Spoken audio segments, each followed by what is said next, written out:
En fait, je crois qu'aujourd'hui, les gens, ils ont besoin de démocratie directe. On se fait complètement déposséder du pouvoir petit à petit et l'idée de la candidature que j'avais menée au départ, c'est de tisser un lien avec la population et de le garder tissé parce que c'est pas le village de 11 personnes. Nous, on est plus des représentants des gens ou même des animateurs.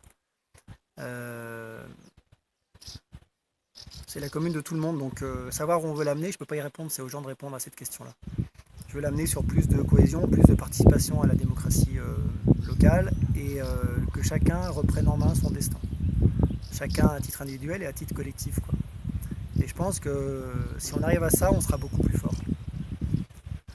Quand j'ai eu le projet, je m'étais dit, c'est personnel, j'engage pas mon conseil municipal, mais je m'étais dit, ça serait bien qu'une fois par an, je réunisse la population, à l'occasion des vœux ou à un autre moment. Et puis sur les grands dossiers, en fait, on fait voter les gens. Voilà, on fait voter les gens. Et une fois qu'on a leur quitus, eh bien à nous de mener à bien le projet pour lequel nous ont mandaté. Après, le conseil municipal, il va gérer les affaires. Enfin, pour moi, le rôle du maire, c'est au niveau local, c'est gérer les affaires courantes. On ne va pas réunir les gens pour changer l'éclairage public. Pour l'éteindre, oui, mais si on a changé deux ampoules, on ne va pas réunir les gens, quoi. Voilà un petit peu comment j'entrevoyais ce rôle de maire. On n'a pas mis en place ces systèmes de communes. Alors c'est un peu d'histoire, mais on n'a pas mis en place le système des communes à la Révolution française pour sortir d'un État centralisé, pour remettre en place un chef avec des privilèges et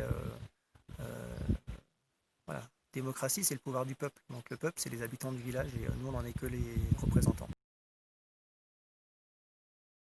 Dans le même esprit, on a la chance d'avoir encore une communauté de communes qui existe, qu'on n'est pas bouffé par l'agglomération du Puy.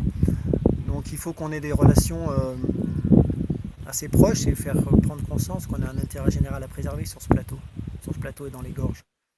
Si on est... alors, il faut toujours partir pour moi d'une conception complètement idéale des choses pour arriver à en avoir au moins la moitié.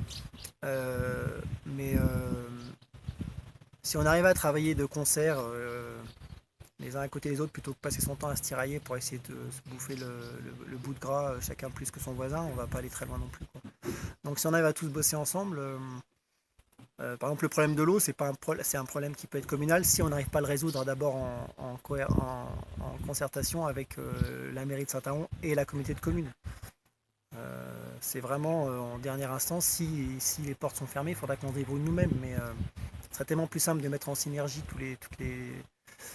tous les avantages qu'ont chaque commune pour faire en sorte que au final, les dépenses soient réduites et puis que on travaille en harmonie, quoi. Et encore une fois, c'est dans le même esprit que la commune. Les communes sont amenées à disparaître un jour ou l'autre, sauf peut-être celles qui se battent ou qui prouvent qu'on est capable de se battre au niveau d'une commune. Les Comcom sont aussi amenées à disparaître ou à fusionner, sauf si on est capable de montrer qu'on arrive à vivre avec des schémas et des façons de faire qui sont un petit peu différentes, quoi. C'est ce qui avait été fait pendant 6 ans, on a réussi à tenir. Voilà. Prouver encore qu'on a les gens qui nous suivent derrière nous et c'est pas seulement nous les élus qui décidons et qui choisissons de l'avenir, c'est tout le monde, quoi.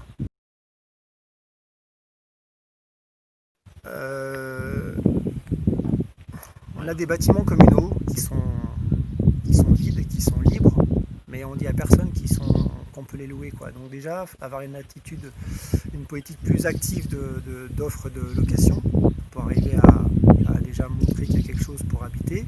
Et puis ensuite, si on arrive à développer l'image d'un village un petit peu différent, euh, notamment avec les esprits de démocratie directe, avec la beauté du village, en gardant une spécificité avec une dimension environnement et une dimension participation des gens. Euh, je pense qu'on peut attirer des jeunes qui sont dans cette démarche-là et qui ne la trouvent pas ailleurs. Et ces jeunes-là, ils seront intéressants parce qu'ils sont dans l'état d'esprit du village, quoi. Mais on sait que c'est un défi qui sera difficile à relever. Mais après, c'est relativement...